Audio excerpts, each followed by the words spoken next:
पाकिस्तान को एक और तानाशाह मिल गया है। पाकिस्तान को उनका तानाशाह मुबारक हो। वो पाकिस्तान जिसने 1947 से पिछले लगभग 8 दशकों में लोकतंत्र का फर्जी नकाब ओढ़ रखा था। आधे समय तानाशाह उस पर राज कर रहे थे। उसका वो नकाब भी एक बार फिर अब पूरी तरह उतर चुका है और इसकी गवाही ये तस्वीरें जो इस समय हम आपको दिखा रहे हैं, ये तस्वीरें गवाही दे रही हैं पाकिस्तान में तानाशाह किस तरह एक बार फिर सत्ता पर काबिज हो गया है। जी हां, हम बात कर रहे हैं फील्ड मार्शल आसिम मुनीर की। रावलपिंडी में खुद को गार्ड ऑफ ऑनर दिला रहा है यह तानाशाह। औपचारिक तौर पर चीफ ऑफ डिफेंस फोर्सेस के तौर पर उसने जिम्मेदारी संभाल ली है। अब फील्ड मार्शल आसिम मुनीर न केवल पाकिस्तान की तीनों सेनाओं पर, army, navy, air force, strategic forces command, Pakistan के सुप्रीम कोर्ट पर, पाकिस्तान के संविधान पर, पाकिस्तान के हुक्मरानों पर और पाकिस्तान की आवाम पर अब वो भारी हो गया है, हावी हो गया है। और उसे ये ताकत पाकिस्तान में जो कठपुतली सरकार है यानी शहबाज शरीफ की सरकार, उसने खुद पाकिस्तान के चरमराते संविधान में, फटते संविधान में संशोधन कराकर उसको यह सत्ता दे दी।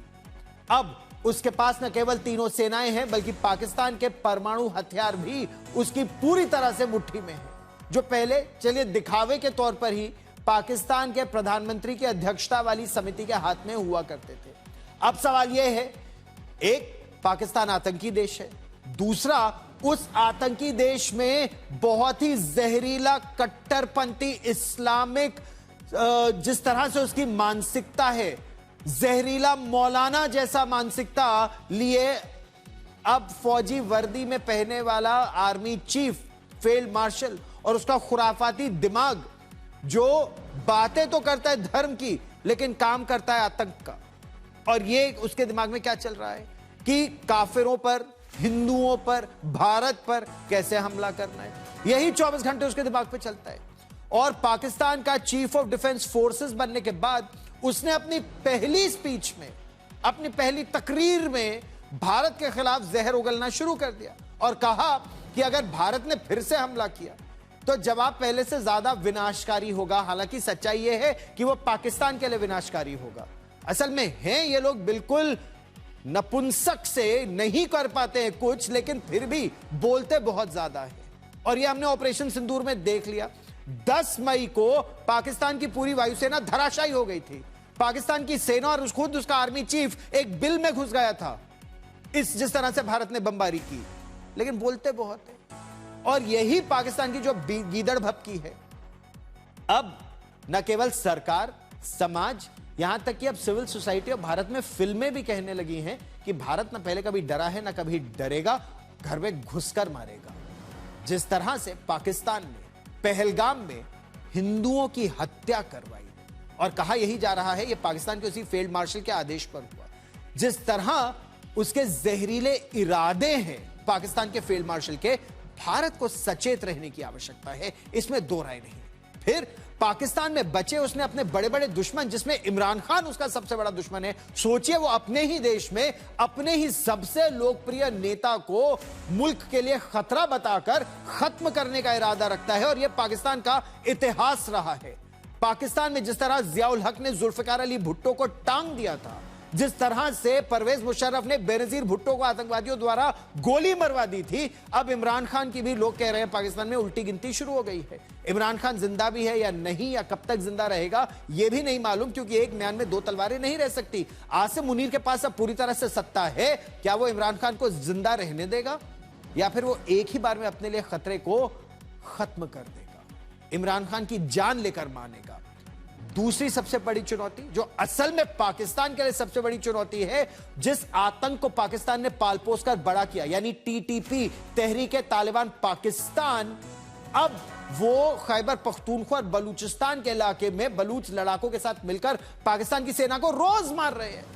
अफगानों तक ने धमकी देना शुरू कर दिया है कि हम नहीं झुकेंगे पाकिस्तान के आगे। टीटीपी और पाकिस्तान, अब अफगानिस्तान को उसने धमकी दे दिया है कि चुन लो, या टीटीपी या पाकिस्तान। और यह साफ है, अब तक अफगानिस्तान ने कभी अपने साथियों को दगा नहीं दिया, यानी तहरीके तालिबान पाकिस्तान को। भारत और अफगानों की तरह इमरान खान भी अब मुनीर के आगे नहीं झुकेंगे, यह साफ है। ऐसे में मुनीर क्या कर सकता है?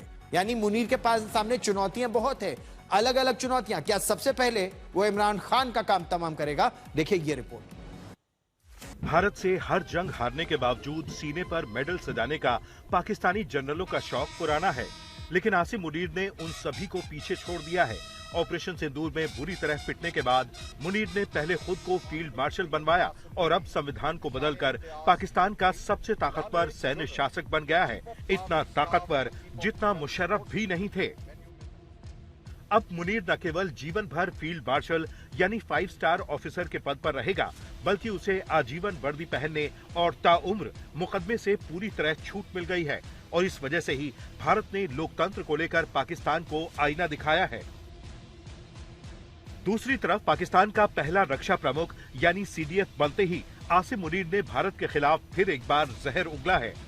कि पाकिस्तान में जो भी घटनाएं होती है उस पर हमारी पैनी नज़र रहती है, लेकिन जहां तक लोकतंत्र की बात कह रहे हैं आप कि पाकिस्तान में लोकतंत्र लचीला हो रहा है, उसमें कमज़ोरी आ रहा है, उसकी ताकतों को कमज़ोर किया जा रहा है। लोकतंत्र और पाकिस्तान दोनों साथ साथ में नहीं जाते, इतना कम बात करें उतना अच्छा होगा। उसने अपनी गीदड़ भभकी में कहा है, भारत को किसी भी तरह का भ्रम नहीं पालना चाहिए। भविष्य में भारत को किसी भी आक्रामक कार्रवाई का पाकिस्तान की ओर से पहले से ज्यादा विनाशकारी जवाब दिया जाएगा। हकीकत यह है कि ऑपरेशन सिंदूर में ब्रह्मोस से डरकर बंकर में छिपने वाले मुनीर पहले से ज्यादा डरे हुए हैं। इसकी वजह है पाकिस्तान में गृह युद्ध के हालात। मुनीर को सबसे बड़ा डर इमरान खान से है, इसलिए इमरान को जेल में बंद करने के बाद भी जब उन्हें तसल्ली नहीं मिली तो उन्होंने फौज से प्रेस कॉन्फ्रेंस करवाकर इमरान को पाकिस्तान के लिए खतरा घोषित करवा दिया। इसी बहाने इमरान खान की बहनों के अब इमरान से मिलने पर रोक लगा दी गई है, लेकिन इमरान की पार्टी ने कह दिया है कि इमरान को पाकिस्तान से हटाने की ये सोच मुल्क में तबाही ला सकती है। अब इमरान से मुनीर की रंजिश का सच समझिए। असल में आसिम मुनीर पाकिस्तान के सेना प्रमुख बनने से पहले वहां के सबसे कम समय के आईएसआई चीफ थे। उन्हें अक्टूबर 2018 में तत्कालीन army chief general Qamar Javed Bajwa ने आईएसआई का निदेशक नियुक्त किया था, लेकिन मात्र 8 महीनों में तत्कालीन प्रधानमंत्री इमरान खान के दबाव में उन्हें उनके पद से हटा दिया गया। इमरान के सत्ता से हटने के बाद समझौते के तहत सत्ता में आए शहबाज और नवाज शरीफ ने मुनीर को आर्मी चीफ बनाया। अब मुनीर किसी भी तरह इमरान से पीछा छुड़ाना चाहते हैं और इस वजह से जेल में इमरान की हत्या की अफवाहें उड़ती हैं और इमरान का हश्र बेनजीर जैसा करने की चर्चाएं चलती हैं। लेकिन मुनीर के लिए एक बड़ा खतरा टीटीपी यानी तहरीके तालिबान पाकिस्तान के तौर पर भी है। सोमवार को जब मुनीर सीडीएफ की कुर्सी हत्या रहे थे, तब खैबर पख्तूनख्वा के कुर्रम जिले में टीटीपी ने पाक सुरक्षा बलों पर 2 हमलों को अंजाम दिया। इन हमलों में पाकिस्तानी फौज के 6 जवान मारे गए। अपनी स्पीच में मुनीर ने अफगानिस्तान को फिर से धमकाया। मुनीर ने कहा, मैसेज क्लियर है, अफगानिस्तान या तो पाकिस्तान को चुने या टीटीपी को। पाकिस्तानी फौज मानती है कि टीटीपी को अफगानिस्तान में पनाह मिलती है, जबकि अफगानिस्तान कह चुका है कि टीटीपी को पाकिस्तानी फौज ने ही खड़ा किया है और वो उसी की समस्या है। लेकिन आसिम मुनीर धमकी देकर अफगानिस्तान और वहां की तालिबान सरकार को झुकाना चाहते हैं, जबकि बड़ी बेशर्मी से ये सच छिपा गए कि खैबर पख्तूनख्वा में पाकिस्तानी फौज ने सैकड़ों बेगुनाहों को बमबारी में मारा है। मुनीर की धमकियां पाकिस्तान के लिए जहां देश के भीतर मुसीबतें खड़ी करेंगी, वहीं उनकी तानाशाह जैसी ताकत दुनिया भर में पाकिस्तान को बदनाम करेगी। आज तक ब्यूरो।